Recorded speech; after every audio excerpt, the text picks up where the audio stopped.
Okay. Welcome, dear viewers, to today's episode on the Chronicles of Archbishop David Okechukwu Chikezie Ọnụoha, the Lord Bishop of Okigwe South and the Archbishop of Owerri, Ecclesiastical province. With us today to talk more about the Chronicles of this great man of God is an event clergy in the person of the Reverend Matthew Chika Osuji. Daddy, you're welcome, sir. Thank you so much. And please, our viewers would like to know who you are. Thank you for having me. I am Reverend Matthew Chika Osuji.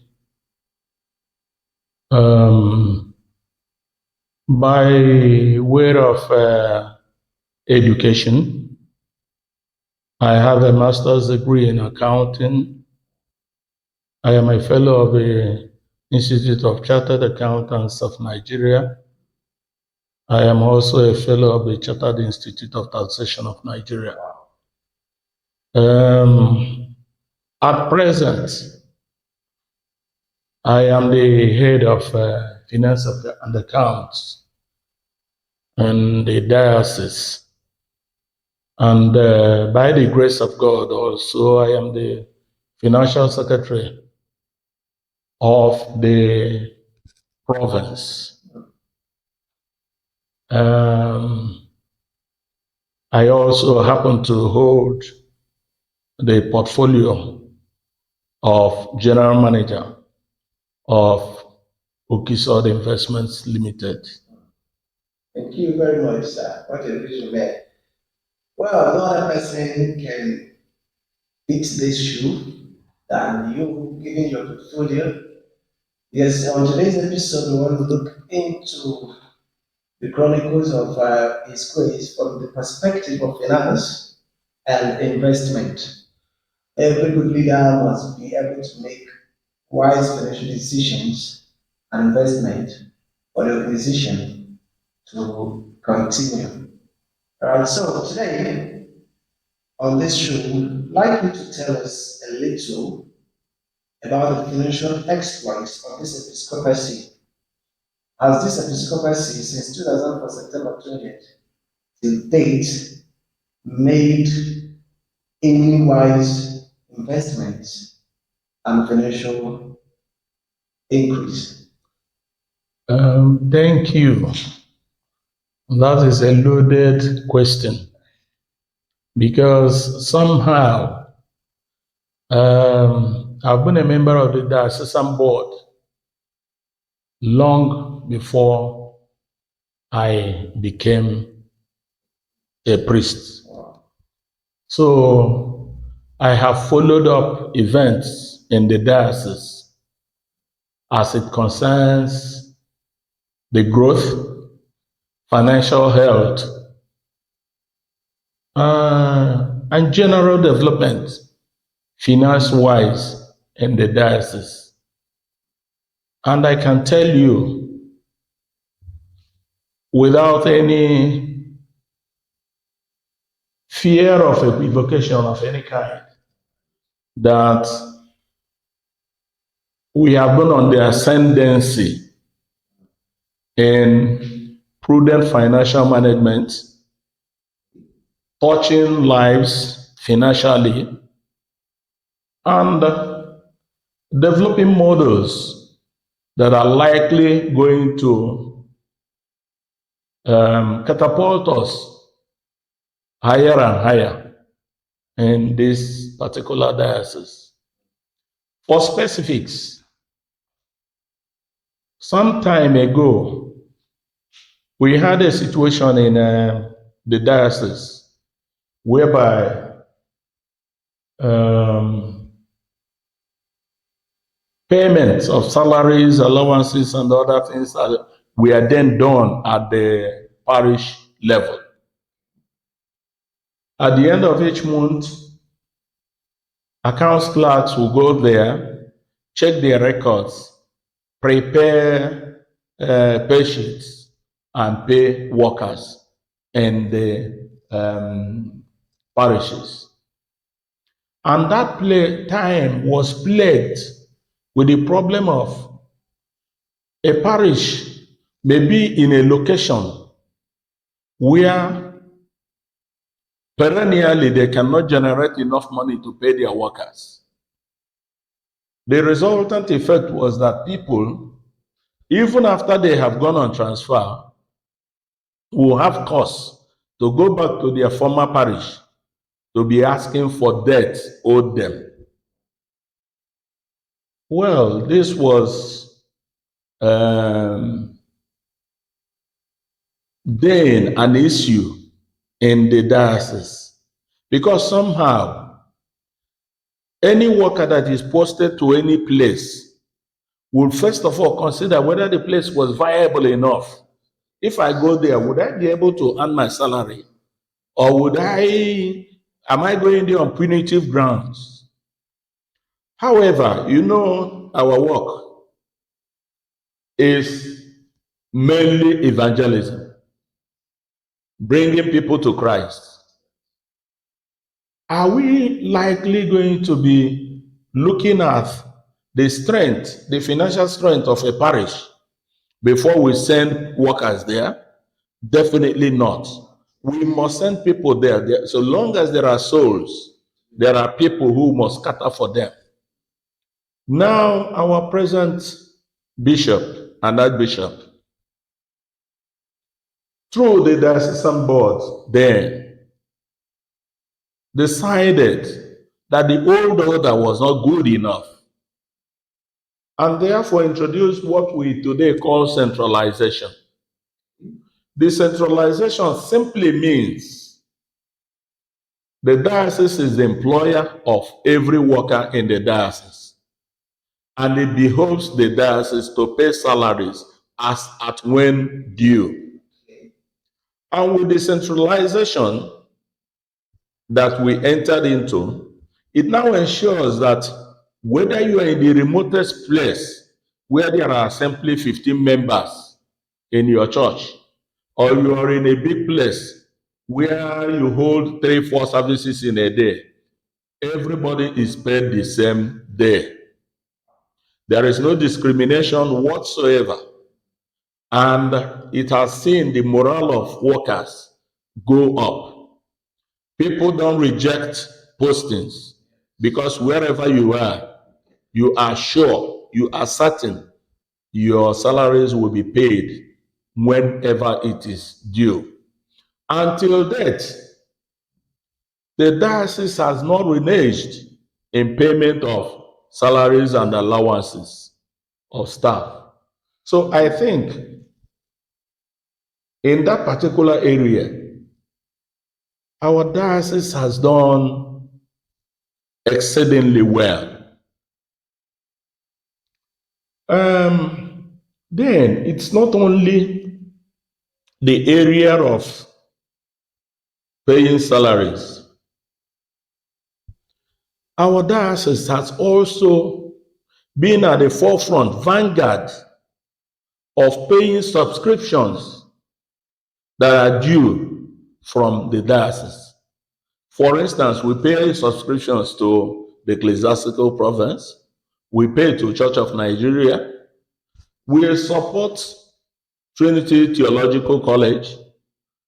And we also support some missionary dioceses from here. And our bishop has made sure that these things, that we don't go back.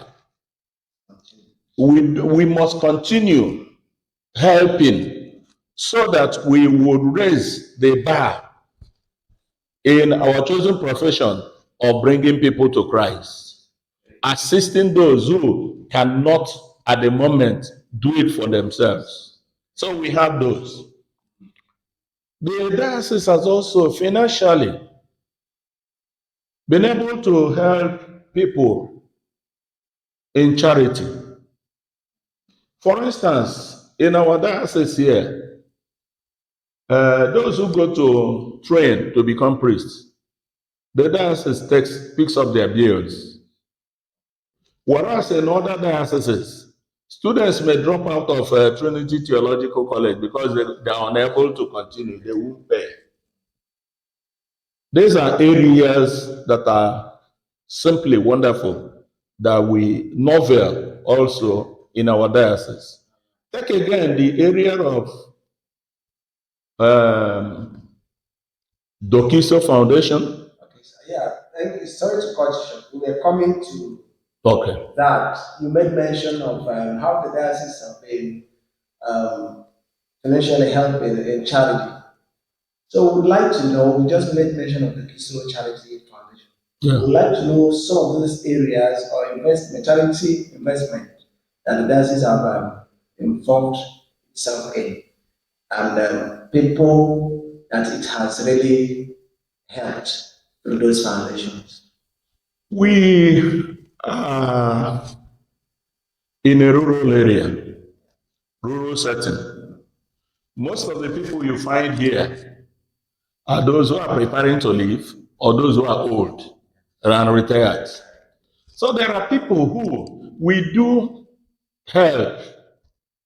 I know that there is this Barnabas Foundation. St. Barnabas Foundation has built well over 50-something houses for indigent people, powered by the diocese. We also know there is a Dokiso Foundation. In some churches, we have instituted,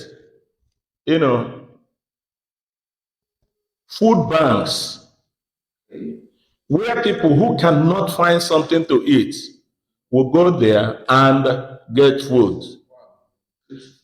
The Okigwe Foundation also goes to the point of distributing wares, clothes to people, to encourage people to have hope in God. As God cares for all of us, in our little way, we also care for those around us to demonstrate that care of God which we are preaching. Yes. Okay, sir. Wow, the Kiso Foundation, St. Barnabas Foundation. All right, the diocese have done so great in these areas, but our viewers would like to know, in the area of education, has the diocese been silent? Okay. Or has it been doing anything in the area of education? Good. In the area of education, if you recall, I'll call them premier institutions, secondary schools we had here in the past were those founded by the church. Some of them have been given back to the church now. The church has also established others, like the Mount Olives, like the Sainok Anyanwu Memorial Convent. Here and there are quite a number of secondary schools. There are quite a number of primary and nursery schools. So the diocese has not been quiet, because the only way you can ensure quality education, qualitative education, bringing up children the way you want them to be, is by the church. Because if you leave it to, the state and all commerce thing, these people are mercantile. They go for their money, and as soon as they get their money, they are done. It doesn't matter whether they imbibe the actual teachings that we are talking about. Of course, you know that at the last synod, somebody came there who was introduced to us, a blind boy that was picked up and went through the full hog of education up to the university level, up to law school, and has been called to bar by the effort, by the magnanimity of the diocese and his grace. A number of students, there is a litany of them who are under the scholarship of the diocese, too numerous to mention. And just recently, I think a policy statement was made that those of our workers whose children are in our schools from this September are given scholarship. So I think the diocese is doing enough. And I think if, as things go, they will be inspired to do more. The welfare of the people is actually at the heart of this episcopacy. Thank you very much. A wonderful one. This diocese is doing a lot to improve the lives of its members. But Daddy, we are meant to understand that before 2004, this diocese was kind of financially anemic. How would you describe this diocese now? With the union of things you mentioned, help, assistance it has been given to other dioceses and people. So where would you place this diocese now? Is it still anemic, or is it now suffering from overblood? Maybe too much blood. The anemic state, I think, does not persist. Okay. But to say that we are awash with resources is another falsehood. We are not. The simple difference is management. Are you prudent with the management of the little funds you have? Are you ready to make sacrifice? Or, take for instance, His Grace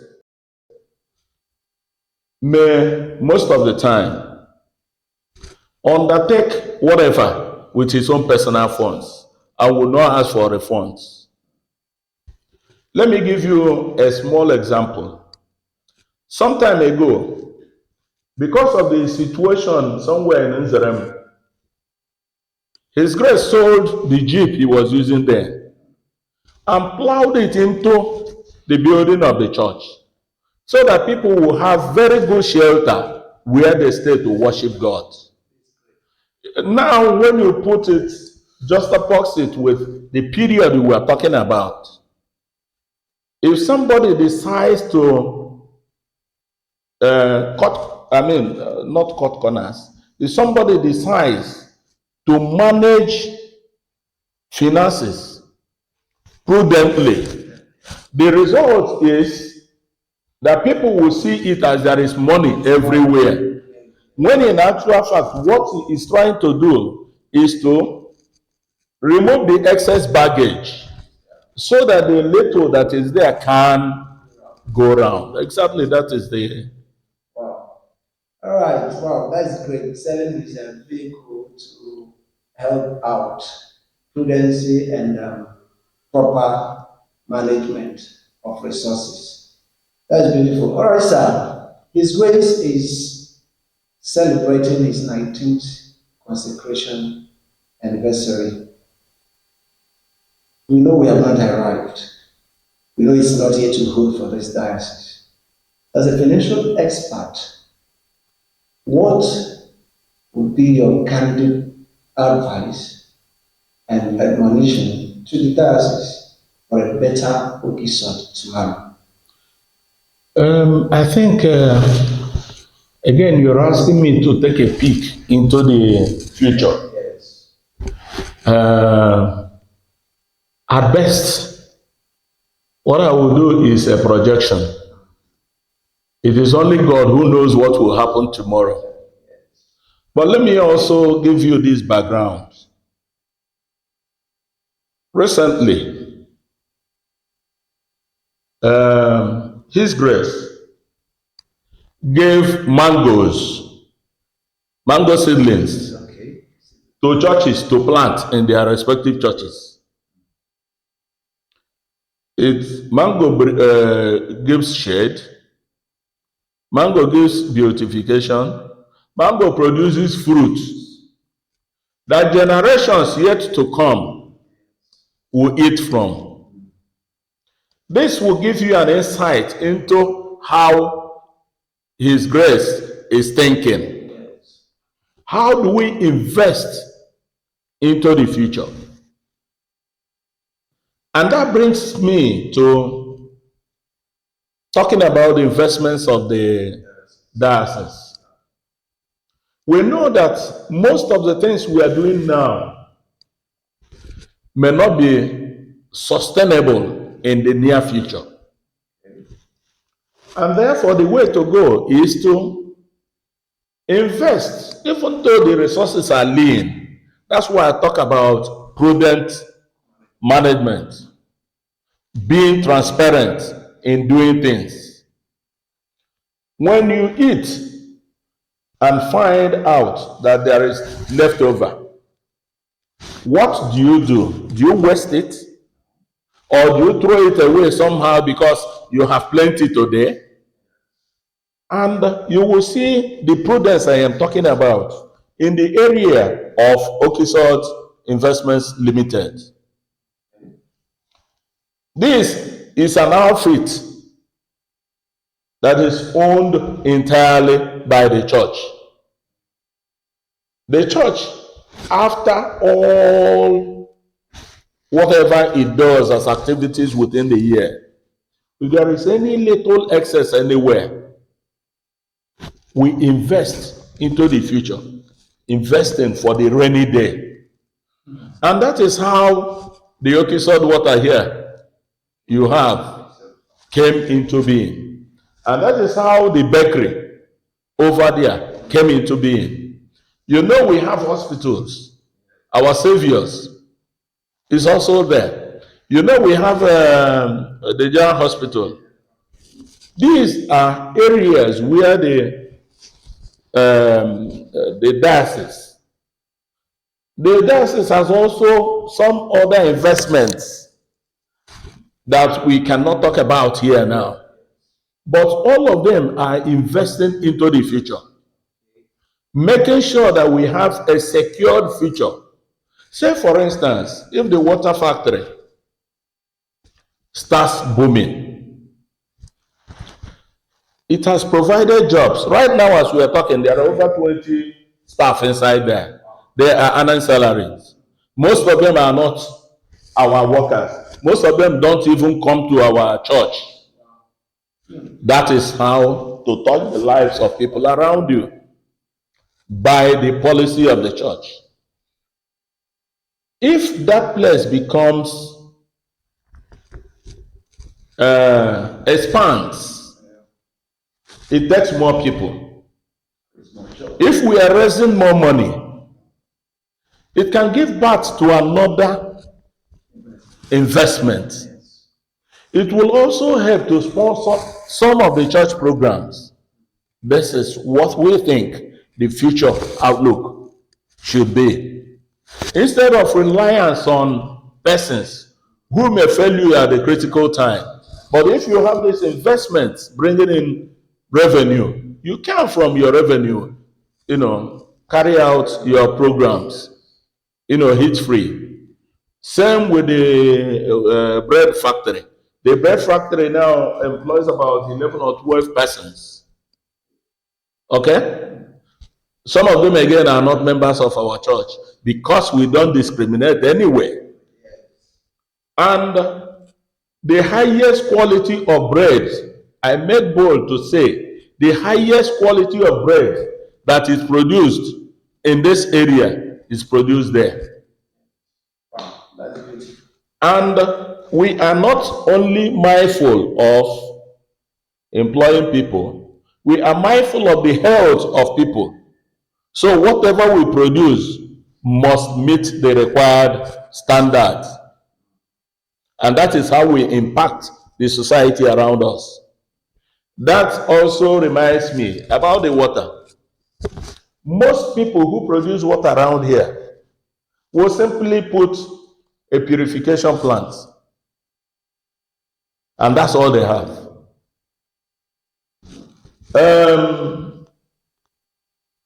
There we have the purification plant, After it, we have another big machine that is called reverse osmosis. The simple idea of the reverse osmosis is that anything that escapes, any impurity that crosses the purification chambers, gets thrown back by the reverse osmosis. We have also, in our quest to make things better, to give the highest standards, the water we produce there now is alkaline water.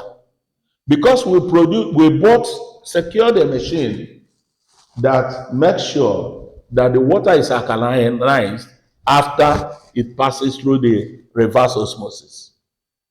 That is to say, you cannot talk about waterborne disease or any such impurities in the water produced by the church.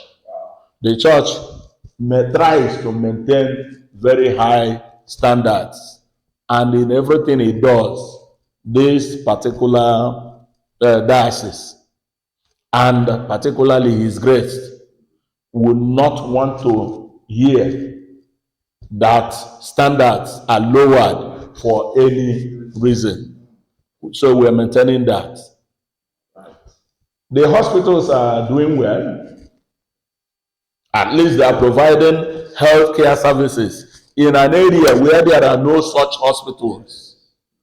So their mere presence alone tells you that the diocese cares. The diocese could well have invested in any other thing that yields quick money. But there, we have doctors, we have nurses, we have other workers there. All of them earn salaries from there, earn a living from there.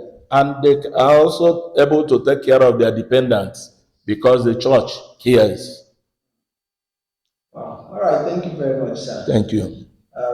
Just open our eyes to the qualities of undisturbed water and bread. The time may not permit us to go to the factory and see firsthand for our viewers to see that what the church is saying is not just a mere talk. Undisturbed water has come to stay. Sure. And it's the brainchild of His Grace. We thank you for finding out time to come be with us. And when we call you again, we know that you will come. Thank you for your time, and thank you for opening our eyes to some of the investments this episcopacy has already embarked on and how to benefit the tomorrow of this diocese. I remember your brother, Joseph, and with me is the Reverend Matthew Osuji. Thank you very much, sir. Thank you, my dear. And bless you too.